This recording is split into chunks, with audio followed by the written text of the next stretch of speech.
Welcome back. This is the platform of competitive hybrid schooling system. बच्चे आज हम लोग देखेंगे मॉक टेस्ट 6 पार्ट 2, जिसमें हमने 25 क्वेश्चन पहले डिस्कस किए थे। अभी हम 26 क्वेश्चन यहाँ पर डिस्कस करने जा रहे हैं। ठीक है, तो क्वेश्चन में क्या पूछा है बच्चे? क्वेश्चन में पूछा है many diseases can be diagnosed by observing the symptoms in the patients which group of symptoms are indicative of pneumonia. ठीक है, तो इसमें हमें ऑप्शन क्या दिए हैं? जैसे बता रहा है कि nasal congestions and discharge, cough, constipation, headache, constipation, abdominal pain, cramps, blood clots, high fever, weakness, stomach pain, loss of appetite, भूख नहीं लगना एंड कंस्टिपेशन, है ना। Difficulty in respirations, fever, chill, cough, headache. Most prominent answer ये है। मैं आप लोगों को बता देता हूँ कि जैसे हम लोग यहाँ पर इस क्वेश्चन के लिए क्या जानेंगे। इसके लिए हम सबसे पहले क्या जानेंगे? The symptoms of the pneumonia. क्या रहते हैं सिम्टम्स ऑफ न्यूमोनिया? क्या रहते हैं बच्चे? जैसे फर्स्ट हमारे पास आता है सिम्टम्स ऑफ न्यूमोनिया। ठीक है, जैसे फर्स्ट क्या है बच्चे? फीवर, ठीक है, chill, cough, headache,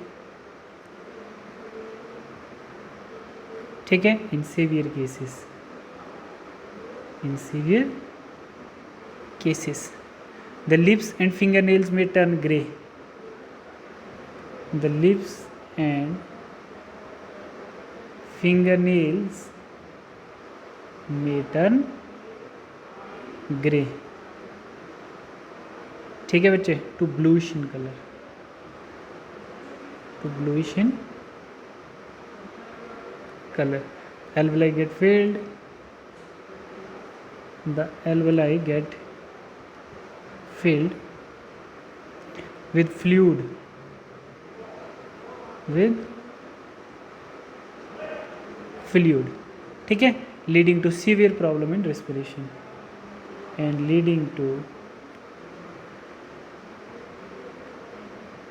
severe problem in respiration. ठीक है बच्चे, तो इसका जो राइट आंसर है आपके पास क्या है? Difficulty in respirations, fever, chills, cough and headache. ठीक है, अब नेक्स्ट जैसे हम लोग इसमें देख रहे हैं, नेक्स्ट क्या आएगा बच्चे?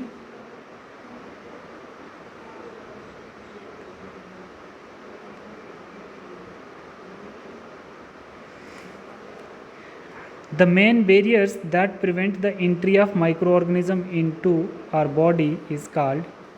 तो क्या आएगा बच्चे? जो मेन बैरियर होता है हमारी बॉडी का, वो क्या रहता है? Main barrier.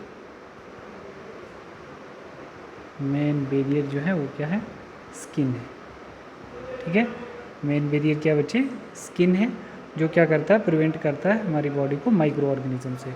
ठीक है, तो स्किन. फिर बोल रहा है which variety of wheat is used as a donor for high protein. तो ये आपको ध्यान ही रखना है बेटा. जैसे हमारे पास क्या आता है? एटलस 66, एटलस 66, ये केमिस्ट्री में भी आप लोग पढ़ोगे. ठीक है, हम लोग इसको कैसे बनाते हैं? Plant hybridization is also done. Plant hybridization is also done. ठीक है, is also done to increase in nutritive value, to increase in nutritive value. ठीक है बच्चे, ऑफ क्रॉप प्लांट्स. ठीक है, हाई प्रोटीन वैल्यू होती है इसमें क्या रहता है? High protein value, high protein value रहेगी.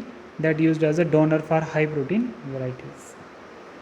ठीक है, नेक्स्ट क्वेश्चन हमारे पास आता है जैसे which of the following is the consequences of plant diseases.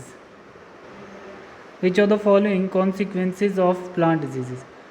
तो इसमें आप लोग देखोगे बच्चे, the consequences of plant diseases are reduced yield, lower quality of production, increase cost of production and sometime poisonous produce. It does not produce variation in the genomes. ठीक है, तो इसमें हम लोग क्या बोल सकते हैं, जैसे हमारे पास इसने क्या बताया, कॉन्सिक्वेंसेज ऑफ प्लांट डिजीज़। तो हमारे पास क्या क्या कॉन्सिक्वेंसेज हो सकते हैं, जैसे फर्स्ट है हमारे पास, ठीक है, फर्स्ट क्या है, फर्स्ट में रिड्यूस्ड यील्ड, ये कॉन्सिक्वेंसेज है। लोअर क्वालिटी ऑफ प्रोडक्शन, ये भी कॉन्सिक्वेंसेज है। फिर इसके बाद आपके पास आता है the increase cost of production, ये भी क्या है, एक कॉन्सिक्वेंसेज है, ठीक है। एंड पॉइजनस प्रोड्यूस, ठीक है, वेरिएशन ऑफ जीनोम को छोड़ के ये सब बातें हैं। 1 2 3 4 B is the right answer. Next है protoplast is a plant cells without cell wall, animal cells, plant cells, another name of protoplasm. तो इसमें क्या रहता है बच्चे, जैसे इसमें आप लोग बता सकते हो, आपके पास any type of cell having only plasma membrane as its outer covering is known as protoplast. तो आप लोग वीडियो को पॉज करके डेफिनेशन अच्छे से लिखें। तो इसमें राइट आंसर क्या है बच्चे, राइट आंसर है आपका A part, a plant cell without a cell wall. Which are the following organism not fix atmospheric nitrogen, not fix atmospheric nitrogen which is spirogyra. देखो इनको हम लोग समझ लेते हैं, जैसे आपके पास स्पायरोगायरा आ जाता है, ठीक है।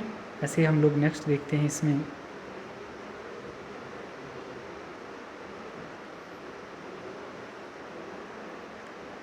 आपको स्पायरोगायरा क्या है, फिलामेंटस एल्गा है। स्पायरोगायरा क्या है, फिलामेंटस एल्गा है।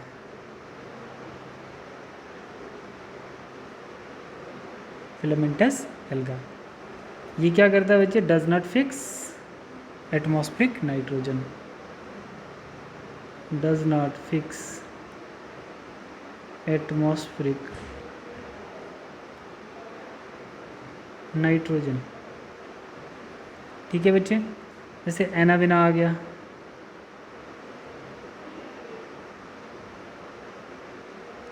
एनाविना, नॉस्टिक ऑसिलेटेरिया, नॉस्टॉक ऑसिलेटेरिया,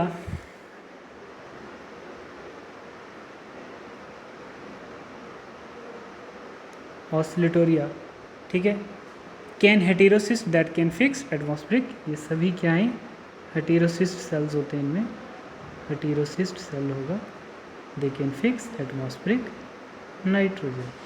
तो क्वेश्चन क्या था बच्चे आपके पास, क्वेश्चन था which are the following organism can not fix atmospheric nitrogen.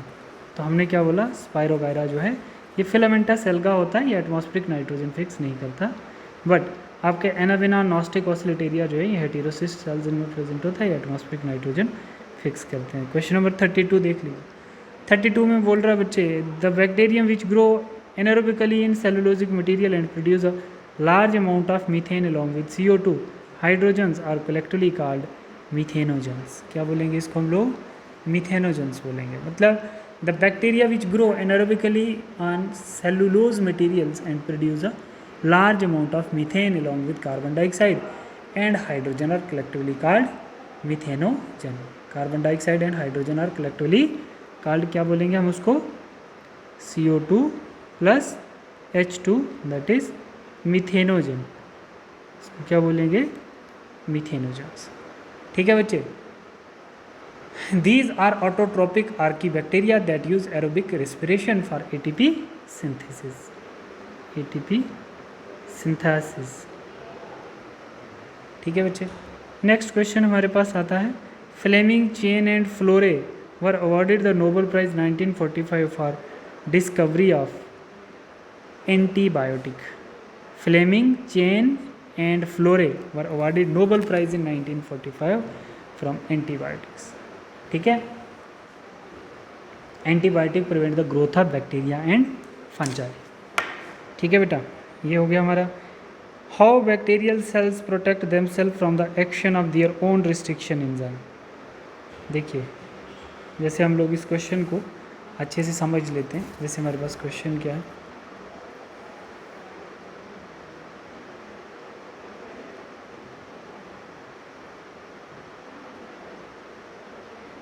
How bacterial cells protect themselves from the action of their own restriction enzyme. Bacterial cells have certain proteins which restrict their actions, which restrict their action, नहीं, the restriction site of their genetic material are methylated. ठीक है, तो ये वाला सही point है इसका। ठीक है, सही है बच्चे, क्योंकि the protection is offered by the action of methylase, methylated site. The methylase recognize the same target size as the restriction enzyme and add methyl group to the specific nucleotide in the restriction site. Methylated site are not substrate for the restriction enzyme. ठीक है, thus the viral DNA is restricted in the bacterial cells by the restriction enzyme and bacterial DNA is modified by the methylase and provided protections. ये वाला इसका सही है। Restriction enzymes are inactive in the bacterial side. Restriction enzymes are present in the vacuole in the bacterial side. ठीक है, और ये वाला आपका सही बात है। A ladder is used in gel electrophoresis as it help in ladder. A ladder is used in gel electrophoresis as it help in, देखो बच्चे, comparing the size of DNA fragment. ये किस में हेल्प करता है? जैसे आपको पता है कि ये नेगेटिव है, ये पॉजिटिव है, ये जेल बेड है हमारे पास। ठीक है, इसके ऊपर हम लोग DNA के छोटे छोटे फ्रेगमेंट और बड़े बड़े फ्रेगमेंट रखते हैं। ठीक है, तो ये हमें किस में बता रहा है? Comparing the size of the DNA fragments. Restriction enzyme belongs to the larger class of हेपो enzyme. Restriction enzyme belongs to the larger class of enzyme is called kinases, nucleases, proteases, nucleases. मतलब restriction enzyme जो है बच्चे recognize the specific base pairing sequence in DNA is called restriction site and cleave the DNA hydrolysis to phosphodiester backbone. When the sequence restriction enzymes are widely found in prokaryote and provide protection to the foreign DNA that would make क्या बनाएगा? Entry to it, it act as a part of the defense mechanisms. It's called endonucleases. इसको क्या बोलेंगे? endonucleases बोलेंगे। ठीक है, they are from two type, endonuclease. ठीक है, न्यूक्लियस जो होता है उसकी दो टाइप होती है, एंडोन्यूक्लियस और एक एक्सोन्यूक्लियस। ठीक है बच्चे, तो हमेशा एक्सोन्यूक्लियस कटिंग होती है प्लेंड्रोमिक सीक्वेंस पे। A genetically engineering microorganism successfully are bioremediations of oil spills in a species of Pseudomonas. Pseudomonas has shown the robust response to oil contamination both in vitro and in situ.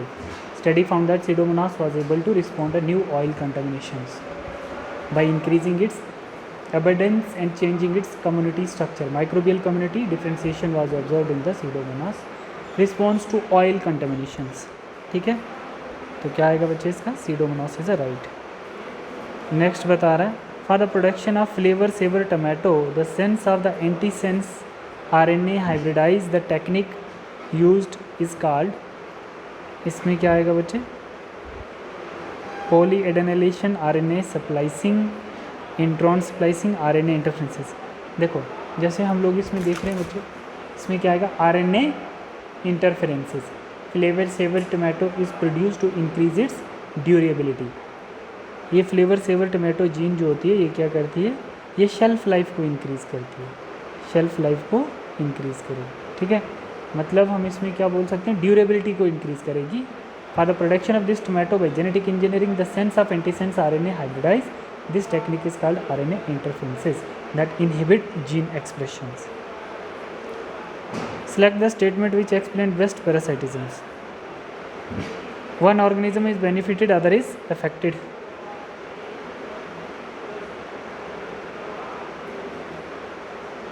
ठीक है, both the organism get benefited. ठीक है बच्चों, तो non mutual relationship, इसको क्या बोलते हैं? Non mutual relationship.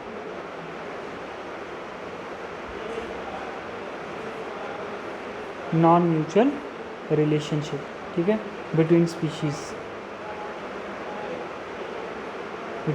Where one species the parasite benefit that the expense of the other, the host traditionally parasites in biological usages. ठीक है, नेक्स्ट क्वेश्चन है हमारे पास, important attributes belongs to the population but not to an individuals. कैसे होगा? Birth rate and death rate, male and females, birth and death and sex ratio. तो इसमें आता है बच्चे, जैसे आप लोग देख सकते हैं, option select the correct option from the given below. Birth rate तो आएगा ही आएगा, important attribute belong the population, ठीक है। तो हमारे पास birth rate and death rate आएगा, और फिर उसके बाद आपके पास आता है sex ratio. Birth rate and death rate along with sex ratio, C is the right answer. Phytophagous insect will be categorized by, phytophagous insect will be categorized by, ये जो इंसेक्ट होता है बच्चे, इसको हम लोग क्या बोलते हैं, कंपिटिटर बोल सकते हैं? नहीं, ये बेसिकली क्या होता है, ये जो इंसेक्ट होता है बच्चे, ये क्या करता है, फीड ऑन प्लांट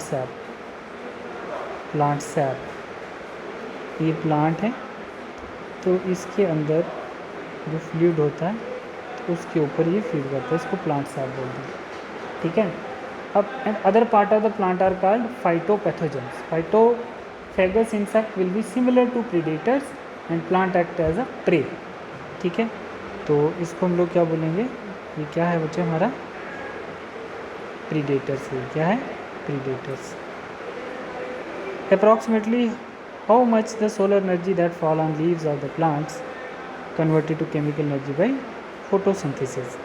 तो बच्चे ये हम लोगों ने बहुत बार पढ़ा था, 1 to 5%। कितना, 1 to 5%। Plant capture only 2 to 10%, 2 to 10% of the photosynthetically active region. जो पार रीजन होता है 2 to 10% लाइट को ऑब्जर्व कर पाता है। 1 to 5% ऑफ सोलर एनर्जी, जिसमें 1 to 5% क्या होती है, सोलर एनर्जी, ठीक है। And fall on leaves of the plants is converted into chemical energy by photosynthesis. The ecological niche of the organism will represent the following, except its functional role in the ecological system, range condition that can be tolerated, resource it cannot utilize, it is specialized। functional role क्या आएगा बच्चे इसमें, resource it cannot utilize, ये वाला part है इसका right है। मतलब इकोलॉजिकल निश जो होता है ना बच्चे, area surrounding organism that help them survive, grow and reproduce, that is ecological niche, है ना। मतलब organism represent the position and the role played by the organism in the ecosystem in which it live. Ecological niche is the organism will not represent resource, it can not utilize, will not utilize the resource, ठीक है। तो इसमें क्या आएगा, ecological niche of organism will represent following the accept, इसको utilise नहीं कर सकते, इसको छोड़ के बाकी सब इकोलॉजिकल निश है, ठीक है। In a pond ecosystem the food chain start with, pond में जो है फूड चेन स्टार्ट कहाँ से होती है बच्चे, ठीक है, जो आपके फाइटोप्लैंक्टन है, जूप्लैंक्टन, स्मॉल फिशेस, लार्ज फिशेस। तो इसमें क्या आप लोग बताओगे, जैसे आपके पास फाइटोप्लैंक्टन जो है हमारा क्या आएगा, फाइटोप्लैंक्टन, सबसे पहले फाइटोप्लैंक्टन, फिर जूप्लैंक्टन, फिर स्मॉल फिशेस, फिर स्मॉल इंसेक्ट्स, और फिर आएगी स्मॉल फिशेस, और फिर लार्ज फिशेस आएगी, ठीक है। तो ऐसे करके इन्वर्टेड बनेगा। In a pond ecosystem the food chain start with phytoplankton. Next हमारे पास आता है बच्चे, जैसे अभी बता रहा है, the multipurpose protected area which is meant by preserving genetic diversity in the representative ecosystem is called biosphere reserve. क्या है, बायोस्फीयर रिजर्व। बच्चे multipurpose protected area which is meant for the preserving genetic diversity in the representative ecosystem of various natural biomes and unique biological system. The extinction passenger pigeon was due to bird flu virus infection, non-availability of food, increased number of predator birds, over exploitation by humans। तो इसमें बच्चे इसका answer जो है ये over exploitation by human is the right answer, ठीक है। Human activities से ज़्यादा बर्ड्स का डेथ हुआ, ठीक है। Many species extension in last 5 years, है ना। Steller sea cow passenger pigeons what due to, ये एक नाम ज़रूर याद रखना बच्चे, इसमें क्या है, extinction of passenger pigeon due to एक हमारे पास क्या है जिसको हम बोलते हैं Steller sea cow passenger pigeon, passenger pigeons. ठीक है, ये ओवर एक्सप्लोटेशन बाई ह्यूमन से इसका भी लॉस हुआ। ठीक, नेक्स्ट बोल रहा है now a day the greatest cause for extension are biodiversity loss is habitat alteration, climate change, individuals, alien species, over investing. तो ओवर हार्वेस्टिंग से हुआ या हैबिटेट अल्ट्रेशन से हुआ है? हैबिटेट अल्ट्रेशन मतलब बर्ड्स की जो हैबिटाट है उसको चेंज करने की वजह से बहुत ज़्यादा एक्सटेंशन हुई है। बहुत सारे ऑर्गेनिजम्स का जो हैबिटाट चेंज होने से उनकी क्या हो जाती है? एक्सटेंशन हो जाती है। द एक्सपेंड ऑफ DDT, ये भी क्वेश्चन आ सकता है, आप लोगों को ध्यान रखना है। डाइक्लोरो क्या आएगा बच्चे? डाइक्लोरो डाइफिनाइल ट्राइक्लोरोइथेन,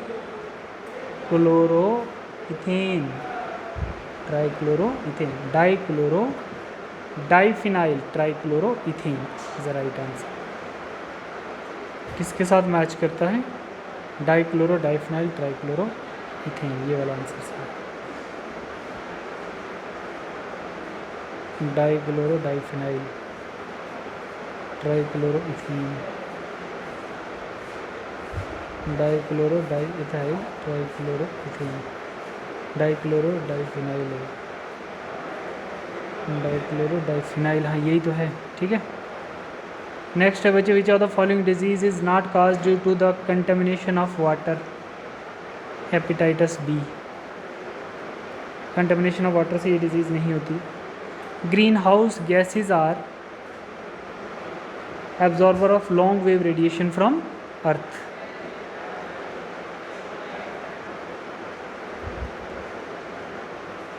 ठीक है बच्चे, तो ये था आपका मॉक टेस्ट 6 का पार्ट 2, राइट। पार्ट 1 हमने पहले डिस्कस कर लिया था, अब हम नेक्स्ट वीडियो में मॉक टेस्ट 7 डिस्कस करेंगे। ठीक है बच्चे, थैंक यू।